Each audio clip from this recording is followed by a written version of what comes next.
Assalamu alaikum. This tutorial is for the students who will appear at degree examination or honors examination. This is compulsory English grammar section class. So today's topic is punctuation. আজকে আমরা punctuation অর্থাৎ বিরাম চিহ্ন নিয়ে কথা বলার চেষ্টা করব। পাংচুয়েশন মার্কস অর্থাৎ বিরাম চিহ্ন, বা আমরা এটাকে অনেকে বলি পাংচুয়েশন অ্যান্ড ক্যাপিটালাইজেশন মার্কস বলি। তো এখানে পরীক্ষায় অর্থাৎ ডিগ্রি পরীক্ষায় বা অনার্স যারা নন ক্রেডিট, যারা অনার্সে পড়াশোনা করেন তাদের পরীক্ষার গ্রামার সেকশনে অর্থাৎ কম্পালসারি ইংলিশ বা নন ক্রেডিট ইংলিশে এই প্রশ্নটা চলে আসে গ্রামার সেকশনে। এরকম থাকে যে পাংচুয়েট দ্য ফলোইং প্যাসেজ, অর্থাৎ নিচে একটা প্যাসেজ বা অনুচ্ছেদ দেওয়া আছে, দুইটা অথবা তিনটা লাইনের একটা অনুচ্ছেদ দেওয়া থাকে। ওই দুইটা বা তিনটা লাইন থেকে আমাদের বড় হাতের অক্ষর এবং চিহ্নের ব্যবহার করতে হয়, অর্থাৎ পাংচুয়েশন মার্কসের ব্যবহার করতে হয়। তো চলো এইটা একটা প্রশ্ন আমি লিখে দিয়েছি, এটা নিয়ে আলোচনা করা যাক। যে আই নেভার ইট এনিথিং, অর্থাৎ আমি কখনোই কিছু খাই না। ফর লাঞ্চনের জন্য। শি সেড, সে বলল বা সে বলেছিল যে আমি লাঞ্চনের জন্য আমি আসলে কিছুই খাই না। I never eat anything. Oh don't say that, ও সেটা বলো না। আমি উত্তর দিয়েছিলাম উদারভাবে। জেনারাসলি শব্দের অর্থ হচ্ছে উদারভাবে। আমি উত্তর করেছিলাম যে ও ডোন্ট সে দ্যাট, ও সেটা বলো না। তো এইটা হচ্ছে প্রশ্ন, এটা আমরা পাংচুয়েশন মার্ক দেখার চেষ্টা করব। তো এটা অ্যান্সার করার আগে আমরা একটু বেসিক কিছু জানার চেষ্টা করব। সেটা হচ্ছে আমাদের এই পাংচুয়েশন মার্ক অ্যান্সার করতে গেলে আমাদের ন্যারেশনের উপরে একটু ধারণা থাকতে হবে। আমরা এসএসসি এবং ইন্টারমিডিয়েট লেভেলে অর্থাৎ এসএসসি লেভেলের আমরা ন্যারেশন পড়েছিলাম। আমাদের ব্যাকরণ অংশে ন্যারেশন ছিল। তো ন্যারেশনের দুটো অংশ থাকে। প্রথম অংশটার নাম হচ্ছে রিপিটিং ভার্ব, আর পরেরটার নাম হচ্ছে রিপিটেড স্পিচ। তো এখানে উদাহরণস্বরূপ আমি একটু খেয়াল করে দেওয়ার জন্য আমি এখানে লিখে দিয়েছি, যেমন হি সেড, সে বলল বা বলেছিল যে আই অ্যাম হাসান, আমার নাম হাসান। তো এটা হচ্ছে একটা ন্যারেশন, এটাকে বলে ডাইরেক্ট ন্যারেশন। এটার এই যে প্রথম অংশটা এটাকে বলে রিপিটিং ভার্ব, আর পরের অংশটাকে বলে রিপিটেড স্পিচ। এখন প্রশ্ন হতে পারে, অনেকে প্রশ্ন করতে পারেন যে আপনি পাংচুয়েশনের কথা বলতেছেন, এর ভেতরে আবার ন্যারেশন কেন চলে আসলো? এই পাংচুয়েশনের যে প্রশ্নগুলো হয় 100%-এর মধ্যে প্রায় 80% প্রশ্ন কিন্তু ন্যারেশন আকারেই, অর্থাৎ ন্যারেশন টাইপের কিন্তু পাংচুয়েশন কোশ্চেন হয়। সেই জন্য আগে ন্যারেশন সম্পর্কে একটু ধারণা নেওয়া খুব ভালো হয়ে যাবে আমাদের জন্য, যাতে আমরা সহজে এই যে পাংচুয়েশন মার্কের অ্যান্সার করতে পারি। তো এখানে প্রথমে আমরা দেখতে পাচ্ছি যে হি সেড, এখানে একটা কি নিচে এটাকে বলা হয় কমা, আর এই দুটো কমাকে বলা হয় ইনভার্টেড কমা, যেটার বাংলা অর্থ হচ্ছে উদ্ধরণ চিহ্ন। তাহলে এই ইনভার্টেড কমা যেটার ভেতরে থাকবে সেটাকে বলে রিপিটেড স্পিচ।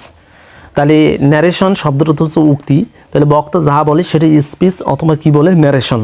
তাহলে এখানে প্রথম অক্ষরটা অবশ্যই আমরা জানি যে প্রথম অক্ষরটি ক্যাপিটাল লেটার লিখতে হয়। আমরা যে কোনো ইংলিশ লিখি না কেন প্রথম অক্ষরটি আমাদের বড় হাতের অক্ষরে লিখতে হবে। তাহলে এইচটা এখানে বড় হাতের অক্ষর হয়েছে, আর সাইডের পর অর্থাৎ সে বললো তার কথা এটা, তাহলে কথাটাকে আমরা কী করবো ইনভার্টেড কমার ভেতরে কী করবো আবদ্ধ করে দেবো।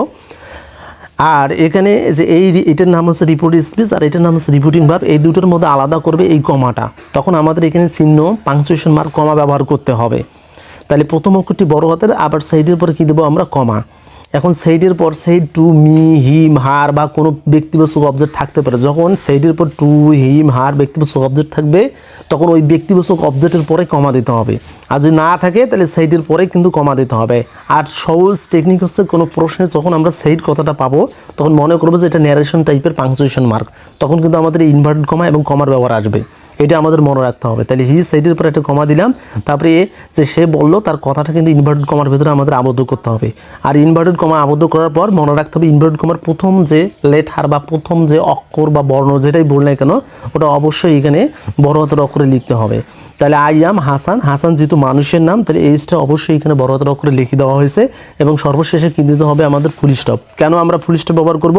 কারণ এটি অ্যাসার্টিভ সেন্টেন্স, সেজন্য শেষে কী দিতে হবে আমাদের ফুল স্টপ। তাহলে এইখানে আমরা এত ছোটো একটু আমরা সেন্টেন্স থেকে আমরা বোঝার চেষ্টা করি। তাহলে এখানে দেখুন কাজ কোন কোন জায়গায় কাজ করেছি। তাহলে এইচটা বড় হাতের, এটা একটা কাজ, তারপরে এখানে কমা দেওয়া হয়েছে, তাহলে দুইটি কাজ, তারপরে ইনভার্টেড কমা, তাহলে তিনটি কাজ। ইনভার্টেড কমার প্রথম অক্ষরটা বড় হাতের, তারপরে একটা আমরা এখানে কাজ করলাম, এবং হাসান মানুষের নাম, তাহলে প্রথম এইচটা প্রথম অক্ষরটি আমরা বড় হাতের অক্ষরে আমাদের লিখতে হবে এবং সর্বশেষে আমরা কী দেবো ফুল স্টপ। তাহলে এইটা হচ্ছে আমাদের কাজ হয়ে গেল।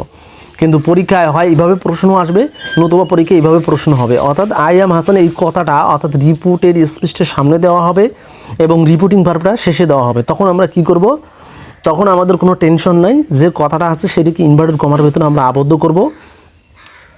তারপরে এখানে রিপোর্টেড স্পিচ এবং রিপোর্টিং ভার্বের মাঝে আমরা কমা দিয়ে কী আলাদা করে দেবো এবং সর্বশেষে কী দেবো, ফুল স্টপ।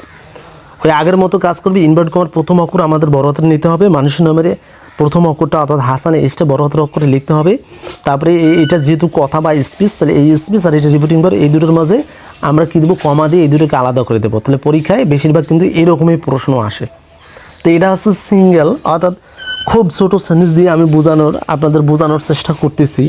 তো পরীক্ষায় বড় বড় প্রশ্ন দিতে পারে, অর্থাৎ বড় বড় সেন্টেন্স আকারে পরীক্ষায় সাধারণতভাবে অনার্স এবং ডিগ্রিতে প্রশ্ন চলে আসে।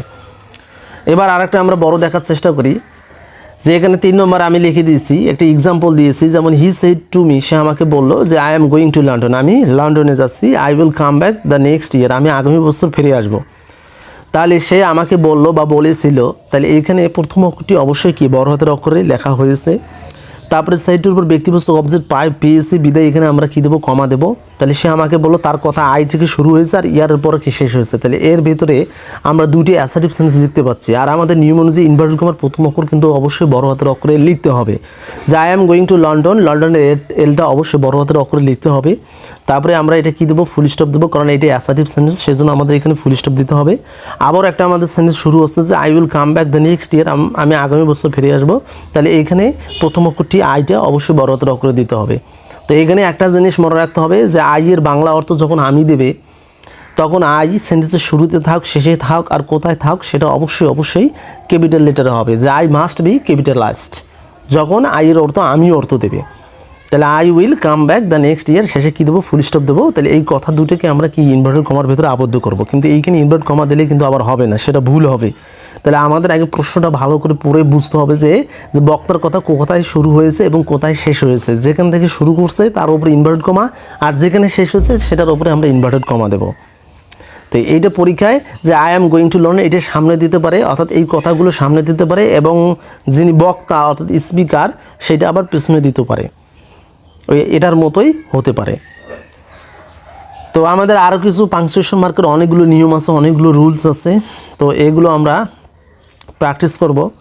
তো এই প্রশ্নটার উত্তর করার আমরা চেষ্টা করি, দেখি আমরা এটা উত্তর করতে পারি কি না।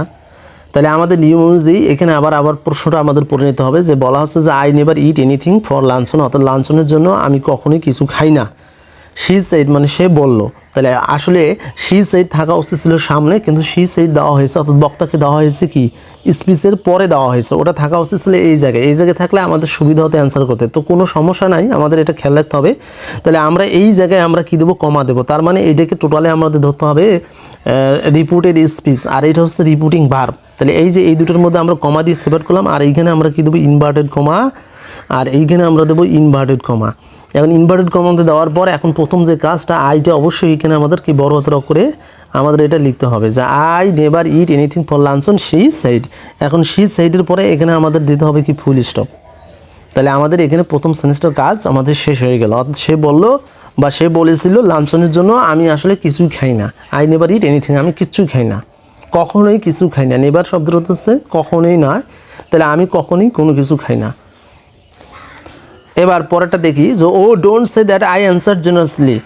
যে ও ডোন্ট সে দ্যাট, ওভাবে বলো না, ওটা বলো না, আমি কি উদারভাবে কি উত্তর দিয়েছিলাম। আসলে এটা একটা গল্প থেকে আসছে, ইংলিশ, এনার রাইটার হচ্ছে এটার নাম হচ্ছে লাঞ্চন গল্প। আমরা পড়েছিলাম অনেক আগে, ইন্টারমিডিয়েট লেভেলে পড়েছিলাম যে উইলিয়াম সমারসেট মমো এই গল্পটা লিখেছিল।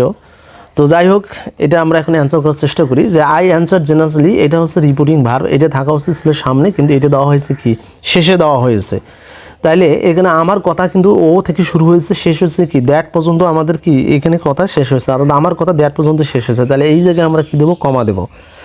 আর এই জায়গায় কমা দিলে এটাকে আমরা ইনভার্টেড কমার ভেতরে কী করবো, আবদ্ধ করব, অর্থাৎ উদ্ধরণ চিহ্ন দিয়ে এটাকে কী করব, কাজ করব।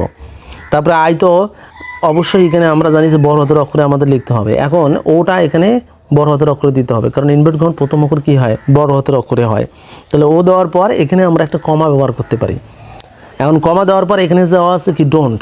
তাহলে আমরা জানি ডুর সঙ্গে নট যুক্ত করলে কী হয়, ডোন্ট হয়। তাহলে ডিও এর ওপরে কি একটা কমা দেবে, এই কমার নাম হচ্ছে অ্যাপোস্ট্রফি।